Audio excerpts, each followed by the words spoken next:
Hello మామ, ఈరోజు అయితే నేను మార్నింగ్ అయితే ఆటో తీయలేదు. ఎందుకంటే నిన్న ఊరు వెళ్ళాను కాబట్టి మార్నింగ్ వచ్చేసరికల్లా టైం అయింది.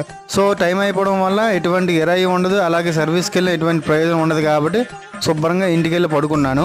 మనకు ఆతృత తాక మధ్యాహ్నం త్వరగా లెగిసిపోయి 3:30 కల్లా ఆటో దగ్గరికి వెళ్ళాను. వెళ్ళేసరికల్లా ఆటో మొత్తం చెత్తతోటి ఇసుకతోటి మొత్తం బురద అయిపోయి ఉన్నది. ఎందుకంటే వర్షం అయితే చాలా జోరుగా పడుతుంది.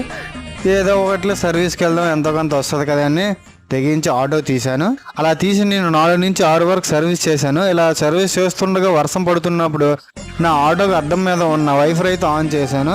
ఈరోజు ఒక పెద్ద ట్విస్ట్ ఏంటంటే ఈ వైఫర్ అనేది ఆగిపోయింది. సో ఈరోజు నా దరిద్రానికి ఏదో సాయంత్రం ఆటో తీయడం, నా ఆటో యొక్క వైఫర్ ఆగిపోవడం, అక్కడికి అది సమానంగా సరిపోయింది. ఎందుకంటే ఈరోజు సంపాదించిన దాంట్లో ఆ వైఫర్ ఎంత అవుతుందో రేపు చూడాలి. అలాగే ఈరోజు నా ఇన్కమ్ అయితే 500 రూపీస్ వచ్చింది. 500 రూపీస్లో 150 రూపీస్ డీజిల్ ఖర్చు.